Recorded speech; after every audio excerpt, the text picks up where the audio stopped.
নমস্কার, big TV report থেকে বলছি অরিন্দম শর্মা।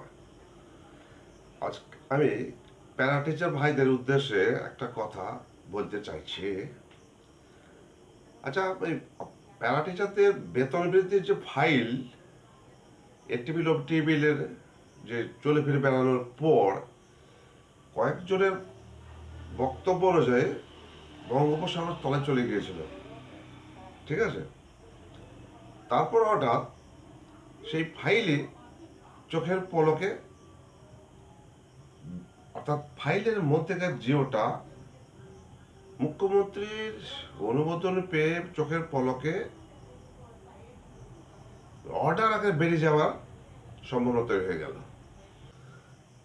আসলে যে যে সূত্রে খবরটা পাচ্ছে সেটাই ব্যাখ্যা করে একটা জিনিস প্রমাণ করে দিচ্ছে যে মতবাদ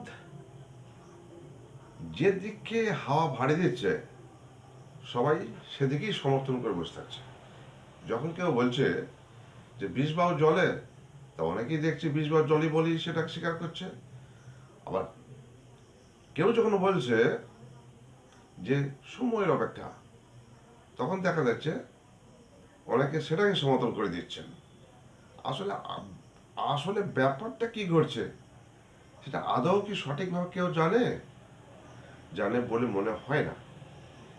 তার কারণ এই যে বর্তমান পরিস্থিতিতে রাজ্য সরকার যেভাবে অর্থনৈতিক অসুবিধার মধ্যে ফেসে আছেন, যেমন 25% ডিএ, সেই 25% ডিএ দিতে গেলে যেখানে 14,000 কোটি টাকা বেরিয়ে যাওয়া সম্ভব না, সেখানে একবারও কি এই জিও ফাইল থেকে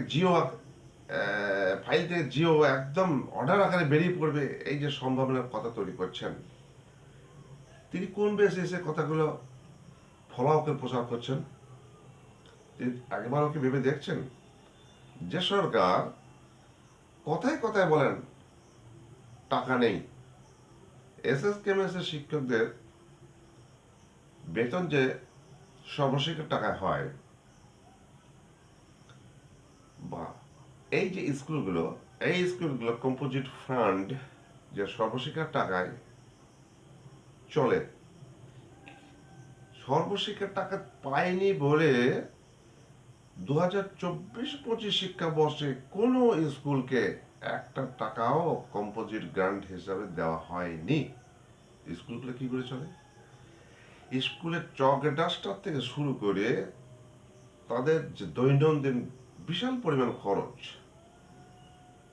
বাংলা শিক্ষা পোর্টালে মার্কস এন্ট্রি, এডুকেশন করার মাধ্যমে পোর্টালে তোলা, প্রশ্নপত্র কেনা, তার রেজাল্ট তৈরি করা, রেজাল্ট বুক কেনা, result admission register, attendance register, এবং দৈনন্দিন স্কুলের চালানোর যেসব খরচগুলো, ইলেকট্রিক বিল থেকে শুরু করে আরও অন্যান্য অফিসিয়াল টিএ, সেইটাকেই সরকার দেয় না। স্কুল চলুক আর না চলুক সেটা ভেবেই দেখে না। স্কুলগুলো চলে একদম একদম মাস্টারমশাই নিজের পকেট থেকে, আমি খোঁজ নিয়ে দেখেছি, মাস্টারমশাইরা নিজের মাইনের টাকা, পকেটের টাকা বের করে এইসব খরচ চালাতে বাধ্য, নিজেকে বাঁচিয়ে রাখার জন্য, স্কুল টিকিয়ে রাখার জন্য। তাহলে তো স্কুলটাই উঠে যায়। যেটুকু 2 পয়সা মাইনে পায় খেয়ে পড়ে ডাল ভাত খেয়ে বেঁচাচ্ছে, সেটাও তো হয় না। তাহলে বুঝুন, টিচার ভাইরা বুঝুন, আপনাদের বেতন কি অত সহজে বেড়ে যাবে? যেখানে লক্ষ লক্ষ কোটি কোটি টাকা প্রয়োজন হয়ে পড়বে, সেখানে আপনাদেরকে টাকা দিয়ে বেতন বৃদ্ধি করে তাহলে সরকারের কি লাভ? কোনো তো লাভ তো সরকার দেখতে পাচ্ছে না, আপনিও পাচ্ছেন না, আমিও পাচ্ছি না। এইবার একটা কথা বলি, হ্যাঁ, অনেকে বলছেন যে সর্বশিক্ষার আর যে সমস্ত শিক্ষাকর্মী, শিক্ষক শিক্ষিকা, শিক্ষা বন্ধু, একাডেমিক সুপারভাইজার যারা আছেন, স্পেশাল এডুকেটর, এদের বেতন যদি বাড়ে তাহলে বিশাল পরিমাণ টাকা ওই 25% ডিএর সঙ্গে যুক্ত হয়ে যায়। সেখানে প্যারা টিচারদের প্রতি একটা সহানুভূতি সহমর্মিতা মুখ্যমন্ত্রীর প্রথম থেকে ছিল। 2018 সালের ঘটনায় আমরা দেখেছি তিনি বলেছিলেন, 2018 নয়, 2009 সালের ঘটনায় তিনি বলেছিলেন সমস্ত প্যারা টিচারকে পার্মানেন্ট করে দেওয়া হবে। আরে ভাই, পার্মানেন্ট না করুক, এতদিন পরে তাদের প্রতি যদি সহানুভূতি থেকেই থাকে হয়তো তাদের বেতন বৃদ্ধি করে দিতই, কিন্তু বিপুল পরিমাণ সর্বশিক্ষার অন্যান্য কর্মচারীদের বেতনের কথা ভেবে হয়তো প্যারা টিচারদের বেতন বৃদ্ধির জিওটা আটকে যাচ্ছে। যদি এটাই মূল কারণ হয়, হ্যাঁ, বেতন বৃদ্ধি সবারই হবে, কিন্তু এই মুহূর্তে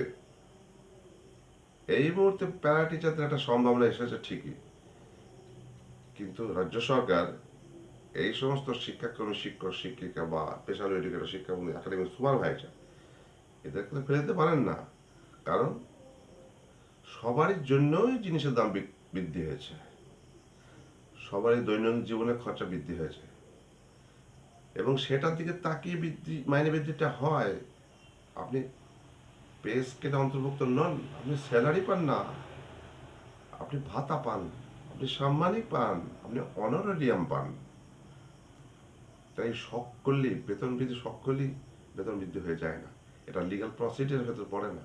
এখানে সরকারের সহানুভূতি এবং সহমর্মিতা প্রয়োজন হয়ে পড়ে, এবং এই দুটোর উপর ভিত্তি করে নির্দিষ্ট সময় বলতে 2-4 ঘন্টা, মাস নয়, 6-7 বছর অন্তর যুগের সঙ্গে তাল মিলিয়ে বেঁচে থাকার রসদ কিভাবে বাড়ানো যায়, রসদের পরিমাণ কিভাবে বাড়লে জীবন স্বাভাবিক চলে, সেই ভিত্তিতে বেতনটা বাড়ে। কিন্তু যেখানে সরকার এইভাবে আর্থিক সমস্যার সম্মুখীন হয়ে, মানে অর্থনৈতিকভাবে জর্জরিত হয়ে বসে আছে, সে এতগুলো সেক্টরে, এতগুলো ডিপার্টমেন্টে বেতন বৃদ্ধি করার সাহস, মানে দুঃসাহস দেখাবে বলে আপনাদের কি মনে হয়? অতএব যদি মনে না হয়, বিভিন্ন নেতা বিভিন্ন সময় এসে বড় বড় মন্তব্য ঝাড়ছেন, এই হলো, ওই হলো, সেই হলো, কিছুই হলো না। আজ কি বার? শুক্রবার। ডক্টর আব্দুল সালাম সাহেবের লাস্ট ডেট এক্সপায়ার্ড, উনি। আপনারা অনেকেই মন্তব্য করছেন, আমি দেখছি, মুখ খারাপ করে আপনার কমেন্ট করছেন যে ড্যাশ এবার পালাবে।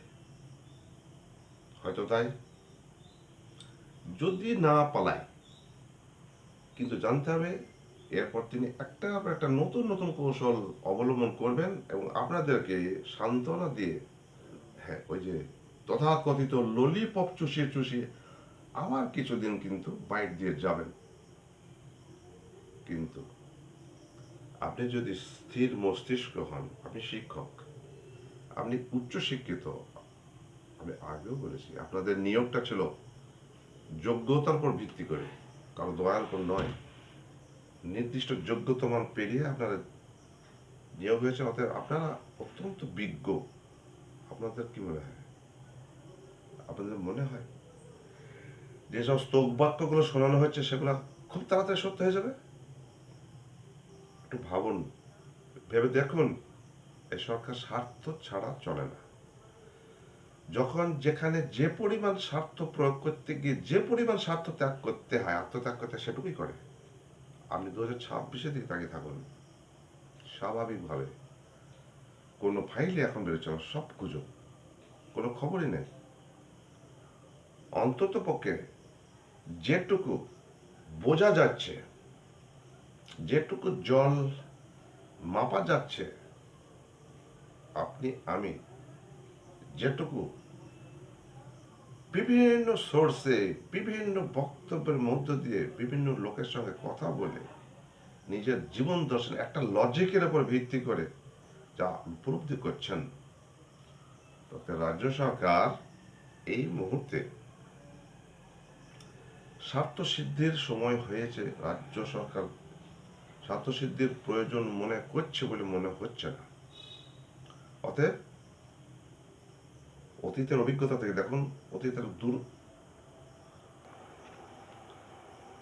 আপনাদের বেতন বেড়েছে, অবশ্যই বেড়েছে, তবে নির্দিষ্ট কোনো বাধা দ্বারা লিগ্যাল প্রসিডিওর ভেতরে নয়। ওই যে আগেই বলেছি, সহানুভূতি এবং সহমর্মিতা ওনার হয়েছে। উনি মনে করেছেন আপনি আর 40 টাকার চাল কিনতে পারছেন না, 65 টাকা হয়ে গেছে, তখন তিনি কল্পতরু হয়েছেন। মানে তিনি মনে করেছেন আপনাদের এবার একটু বেরোনো দরকার। ঠিক সেইভাবেই উনি ভোটের আগে মনে করবেন, সরকার মনে করবেন আপনার ভোটটা দরকার আছে, আপনাকে সন্তুষ্ট করার দরকার আছে। তার সাথে ওই যে বললাম, আপনার দৈনন্দিন জীবনযাত্রার মান কমে গেছে, তাকে একটু বাড়ানোর প্রয়োজন আছে, এবং আপনার স্বার্থ এবং সরকারের স্বার্থ দুটোই যখন এক বিন্দুতে মিলে যাবে, এক মেরুতে গিয়ে ঠেকবে, তখন দেখবেন আপনার জিও গড়গড়িয়ে বেরিয়ে যাচ্ছে। কাউকে আগাম সতর্কবাণী দিতে হবে না। যে সরকার একটা কথা না বললে নয়, এটা স্কুল চালাতে গিয়ে সমস্ত রাজ্য সরকার, সমস্ত স্কুল কম্পোজিট গ্রান্টের টাকা দেয় না। কম্পোজিট গ্রান্ট ছাড়া কি স্কুল চলে? অনেক খরচ, অনেক খরচ, তার বিস্তারিত ফর্দ দিচ্ছে না। তো সেগুলো শিক্ষক মহাশয় বর্তমানে নিজের পকেটে পয়সা খরচ করে স্কুল চালাচ্ছে, না তো স্কুলটা উঠে যাবে। নিজেদের সাথে স্কুলকে বাঁচিয়ে রেখেছে, নাহলে স্কুল পঠন পাঠন বন্ধ হয়ে যাবে। এত সব সাংঘাতিক রকম সমস্যার সমাধান সরকার যখন করছে না, তখন আমাদের সমস্যাটা এমন কিছুই গুরুতর নয়। গুরুতর যখন মনে করবেন সরকার, তখন অবশ্যই স্টেপ নেবেন। তার জন্য অপেক্ষা করুন, বেতন বাড়বেই।